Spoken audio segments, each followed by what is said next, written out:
गया था कि छठ पूजा कौन से देवता से संबंधित है या कौन से देवता के याद में मनाया जाता है। तो आपको बता दें इसका राइट आंसर आपका सूर्य था। ऑप्शन में शिव था, कृष्णा था, विष्णु था, आपके फिर सूर्य भी था, तो सूर्य आपका इसका राइट आंसर हो जाएगा। इसके अलावा छठ पूजा की बात करेंगे तो 4 दिवसीय उत्सव है। इसकी जो शुरुआत है आपका कार्तिक शुक्ल चतुर्थी को होती है और समापन कार्तिक शुक्ल सप्तमी को होता है। तो कार्तिक महीना में यह मनाया जाता है। सूर्य उपासना का यह पर्व है, सूर्य षष्ठी को मनाया जाता है, लिहाजा इसे छठ कहा जाता है। ठीक है, ये मुख्य रूप से बिहार उत्तर प्रदेश के राज्यों में मनाया जाता है। ऐसे तो पूरे भारत में मनाया जाता है, लेकिन मुख्य रूप से आप बात करें तो बिहार में मनाया जाता है। आपके क्वेश्चन में भी सम्मिलित था बिहार में जो अब छठ पूजा है। देखिए अगला जो प्रश्न आपसे पूछा गया था, पंजाब का इनमें से कौन सा लोक नृत्य नहीं है। ठीक है, ये क्वेश्चन पूछा गया था।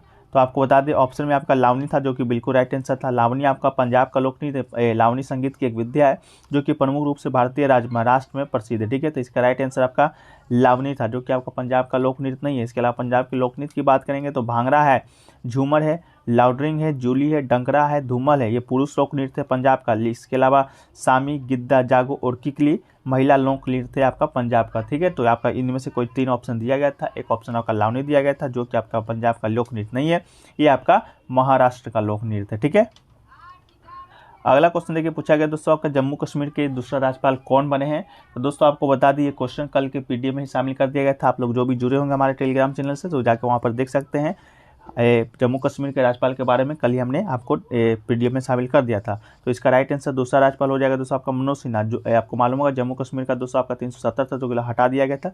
उसके बाद से आपका ये केंद्र शासित प्रदेश का दर्जा दिया गया था, जिसमें पहला जो राज्यपाल बने थे आपका गिरीश चंद्र मुर्मू बने थे। ठीक है, इसके अलावा दोस्तों आपका बता दें तो दूसरा जो आपका बने थे वो आपका मनोज सिन्हा बने, जो कि आपका 7 अगस्त 2020 से अभी तक के वहाँ के उपराज्यपाल हैं। तो मनोज सिन्हा इसका राइट आंसर हो जाएगा। इसको पीडीएफ कल के पीडीएफ में भी शामिल कर दिया गया था, आप लोग जाकर देख भी सकते हैं। ठीक है, एक क्वेश्चन देखिए पूछा गया था, नागालैंड की जो पहली महिला है जो कि राज्यसभा की सदस्य बनी है। ठीक है, तो इसका राइट आंसर आपका एस फांगनोन कोन्याक हो जाएगा। ठीक है, एस फांगनोन कोन्याक आपका नागालैंड की पहली राज्यसभा सांसद बनी है, जो कि दोस्तों आपका बीजेपी से संबंधित है। इसके अलावा आपका नागालैंड से भाजपा उम्मीदवार एस फांगनोन कोन्याक नागालैंड से संसद बनने वाली आपका दूसरी महिला होगी। ठीक है, सांसद बनने वाली दूसरी महिला है, लेकिन राज्यसभा की सदस्य बनने वाली प्रथम महिला। जो आपका एक और महिला थी, पहला महिला आपका रानो एमसेजा थी, जो कि आपका लोकसभा की सदस्य बनी थी 1977 में। ठीक है, तो इसमें आपका कंफ्यूज नहीं होना है। ठीक है, राज्यसभा के सदस्य पूछा गया था, जो कि आपका एस फांगनोन राइट आंसर हो जाएगा। इसके अलावा पहली पूछेगा सांसद पूछेगा, लोकसभा का सदस्य पूछेगा, तब आपका रानो एमसेजा हो जाएगा। ठीक है, तो रानो एमसेजा इसका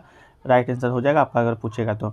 अगला क्वेश्चन पूछा गया दोस्तों आपका कि SC/ST का जो आरक्षण है वो कौन से संविधान संशोधन के तहत बढ़ाया गया था। ये क्वेश्चन आपसे पूछा गया था। ठीक है, तो 10 साल के लिए जो आपका आरक्षण है जो कि बढ़ाया गया है, तो इसका संविधान संशोधन आपका 126वां इसका राइट आंसर था। ठीक है, 126वां आपका संविधान संशोधन हुआ था, जो कि लोकसभा से पास हुआ था। बिल में आपका लोकसभा और राष्ट्र विधानसभा में अनुसूचित जाति जनजाति समुदाय के आरक्षण को 10 साल बढ़ाने का प्रावधान किया गया था। फिलहाल आरक्षण आपका 20 जनवरी 2020 को समाप्त हो रहा था, लेकिन बिल में इसे 25 जनवरी 2030 तक बढ़ाने का प्रावधान किया गया।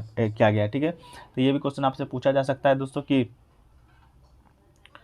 कब तक बढ़ा दिया गया है। तो आपको बता दें ये आपका बढ़ा दिया गया है 2030 ईस्वी तक। ठीक है, इसके अलावा वहीं संसद में एग्लो इंडियन का कोटा भी खत्म कर दिया गया था इसी संविधान संशोधन के माध्यम से, जो कि 70 साल से समुदाय के 2 सदस्य सदन में प्रतिनिधित्व कर रहे थे। हालांकि आपका खत्म कर दिया गया है। ठीक है, तो आपका 126वां इसका राइट आंसर हो जाएगा। ठीक है,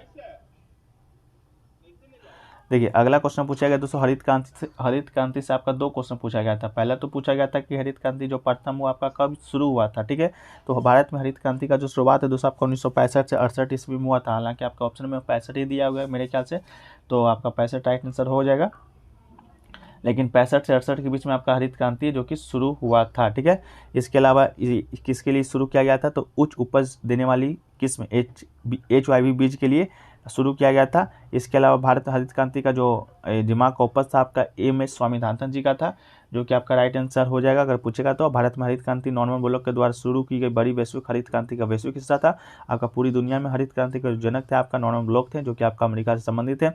मोरक्को से हरित क्रांति का शुरुआत किए थे। भारत में हरित क्रांति का शुरुआत MS स्वामीनाथन ने किया था। हरित क्रांति के जनक भी आपका MS स्वामीनाथन को भी कहा जाता है। कल पूछा गया था MS स्वामीनाथन है जो कि मूल रूप से क्या थे, तो ये आपका वैज्ञानिक थे। ठीक है, ये आपसे पूछा गया था। एक क्वेश्चन पूछा गया दोस्तों आपका कि राज्यपाल बनने की योग्यताएं आपसे पूछा गया था। आपके चारों का शायद पता नहीं, मुझे कथन दिया गया होगा आपको, तो कथन दिया होगा उसमें पूछा होगा कि राज्यपाल बनने की योग्यता क्या है। तो आपको बता दें कि राज्यपाल बनने की जो योग्यता है, पहली बात तो दोस्तों आपका पहली बात तो दोस्तों आपको बता दें कि अनुच्छेद 157 में राज्यपाल बनने की योग्यताएं पर चर्चा किया गया है। वो पहला तो आपका वो भारत का नागरिक होना चाहिए, दूसरा कि वो 35 वर्ष की आयु तक पहुंच जाना चाहिए, ये आपका ये राज्यपाल बनने की योग्यताएं। इसके अलावा बात करें तो राज्य विधानमंडल या लोकसभा का सदस्य नहीं होना चाहिए। फिर अगला है कि उसे लाभ के किसी अन्य पद को धारण करने से बचना चाहिए।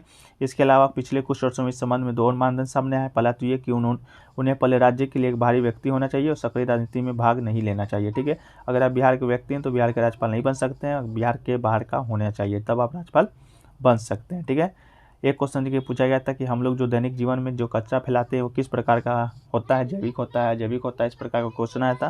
तो आपको बता दें कि व्यवहारिक रूप से कचरा जो होता है 2 भागों में बांटा जाता है। पहला तो आपका जैव निम्नीकरण, दूसरा आपका जैव अवनिर्मीकरण। ठीक है, इन दोनों कचरों को इस प्रकार परिभाषित किया जा सकता है कि जैव निम्नीकरण कचरा वो कचरा होता है जो वातावरण में कुछ कीटाणुओं के द्वारा आसानी से अपघटित हो जाता है। तो इसका राइट आंसर मुझे नहीं मालूम है, आप लोग कमेंट सेक्शन में बताइएगा। एक क्वेश्चन पूछा गया था दूध और फ्रेश फेस क्रीम में किसका उदाहरण है, ये पूछा गया था। तो इमल्सन इसका राइट आंसर हो जाएगा। इमल्सन एक कोलाइड होता है, दूध फेस क्रीम द्रव इमल्सन का उदाहरण है। तो इमल्सन आपका ऑप्शन में दिया गया होगा, जो कि बिल्कुल राइट आंसर दोस्तों आपका हो जाएगा। ठीक है, अगला क्वेश्चन देखिए पूछा गया था आपका कि द्वितीय गोलमेज सम्मेलन वो आपका कब हुआ था, ये क्वेश्चन पूछा गया था। तो द्वितीय गोल सम्मेलन की बात करेंगे तो 7 सितंबर 1931 को शुरू हुआ था, जिसमें कांग्रेस ने भी भाग लिया था, और 1 दिसंबर 1931 को आपका समाप्त हो गया था। इसके अलावा बात करें तो ये सम्मेलन लंदन में ही था। ये सम्मेलन में सांप्रदायिक समस्या पर विवाद के कारण असफल रहा था, लेकिन लंदन से वापस आकर गांधी जी ने पुनः सभी गिने अवज्ञा आंदोलन को प्रारंभ किया था। तो कब हुआ, तो 7 सितंबर 1931 का राइट आंसर हो जाएगा। एक क्वेश्चन देखिए पूछा गया था कि इलाहाबाद में जो स्तंभ है वो किस शासक से संबंधित हो, तो इसका राइट आंसर आपका अशोक हो जाएगा। अशोक स्तंभ इलाहाबाद के उत्तर प्रदेश के इलाहाबाद शहर में इलाहाबाद किले के मुख्य द्वार पर स्थित है। इसके अलावा 10.6 मीटर की ऊंचाई, यह स्तंभ 232 ईसा पूर्व के समय का है। ठीक है, एक क्वेश्चन पूछा गया था पृथ्वी की सबसे ऊपरी परत को क्या कहते हैं, तो इसका राइट आंसर क्रस्ट हो जाएगा। क्रस्ट पृथ्वी की पहली परत है, मेंटल क्रस्ट के नीचे स्थित है, जबकि कोर पृथ्वी के बाहर स्थित है, जहाँ मानव जीवन मौजूद है। ठीक है, इसके अलावा लिथोस्फीयर क्रस्ट और ऊपरी मेंटल से बना हुआ है। पृथ्वी की परत लगातार एक दूसरे के साथ संपर्क करती है, और क्रस्ट और मेंटल के 2 ऊपरी भाग एक भूगर्भीय इकाई का हिस्सा है, जिसे लिथोस्फीयर कहा जाता है। तो क्रस्ट इसका राइट आंसर हो जाएगा। एक क्वेश्चन देखिए पूछा गया था 1970 के 80 के दशक का हरित क्रांति का मुख्य उद्देश्य क्या था, तो इसका मूल उद्देश्य था केवल इतना ही था कि कृषि उत्पादकता को दोगुना वृद्धि करना है। ठीक है, तो आपका ऑप्शन में ये था, तो ठीक है, नहीं था तो आप लोग कमेंट सेक्शन में जरूर बताइएगा क्या दिया गया था। ठीक है, तो आपसे पूछा गया था फुटबॉल के बॉल का जो डायमीटर होता है वो आपका कितना होता है। तो दोस्तों आपका the size of A football is रफली 22 सेंटीमीटर एंड 8.66 इंच आपका होता है। तो आप देख लीजिएगा आपका ऑप्शन में क्या था, 22 सेंटीमीटर था कि नहीं था। ठीक है, ये आपसे पूछा गया था। इसके अलावा बात करें दोस्तों फुटबॉल का, तो इंटरनेशनल मैचों में जो फुटबॉल के मैदान की लंबाई होती है वो आपका 100 से 110 मीटर लंबा होता है, जो कि आपके ऑप्शन में भी दिया जाता है। और यार्ड में बात करेंगे तो 110 से 120 यार्ड होता है। इसके अलावा चौड़ाई की बात करेंगे, चौड़ाई आपका 74 से 65 मीटर होता है, यार्ड में आपका 70 से 80। इसके अलावा गोल पोस्ट के अंदर की जो गहराई होती है 2.44 मीटर होता है। तो ये सभी जो क्वेश्चन है आपके एग्जाम में बन चुके हैं, इसलिए आपको बता रहे हैं। आप फुटबॉल बॉल का डायमीटर पूछा गया था, जिसका राइट आंसर दोस्तों आपका क्या हो जाएगा, आपका 22 राइट आंसर हो जाएगा। ठीक है, एक क्वेश्चन दोस्तों आपसे पूछा गया था मौलिक कर्तव्य किस समिति की सिफारिश पर शामिल किया गया था। तो ये क्वेश्चन दोस्तों बहुत कितना बार बता चुके हैं, इसलिए क्वेश्चन को शामिल नहीं किया था, लेकिन फिर भी बता देते हैं। मौलिक कर्तव्य जो कि श्रॉन्सिंग समिति की सिफारिश पर शामिल किया गया था। 42वां संविधान संशोधन जो 76 हुआ था उसी के माध्यम से संविधान में 10 मौलिक कर्तव्य जो कि शामिल किया गया था। 11वां जो मौलिक कर्तव्य आपका 2002 ईस्वी में 6वां संविधान संशोधन के माध्यम से जुड़ा गया था, जो कि वर्तमान में आपका 11 मौलिक कर्तव्य है। ठीक है, ये आपसे पूछा गया था। इसके अलावा मौलिक कर्तव्य को यूएसआर के संविधान से लिया गया है, और आपका उस समय इंदिरा गांधी प्रधानमंत्री थी। संविधान के भाग 4A में और अनुच्छेद 51A में आपको इसको रखा गया है। ठीक है, तो ये आपसे पूछा गया था।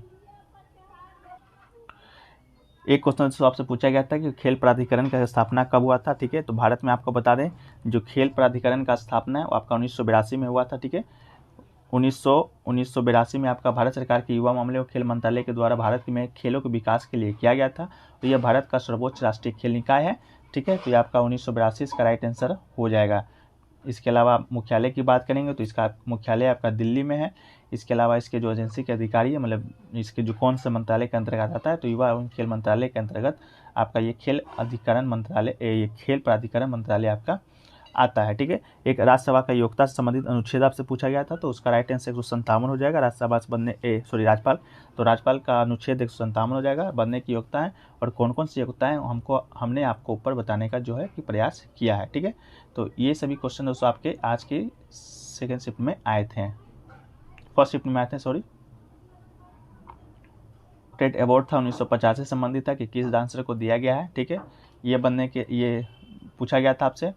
इसके अलावा किस डांसर को गिद्ध अवार्ड दिया गया है, ये क्वेश्चन था कि नहीं था, आप लोग कमेंट सेक्शन में जरूर बताइएगा। और इसके अलावा कच्चा पात्र जैव नवीनीकरण है या अजैव नवीनीकरण है।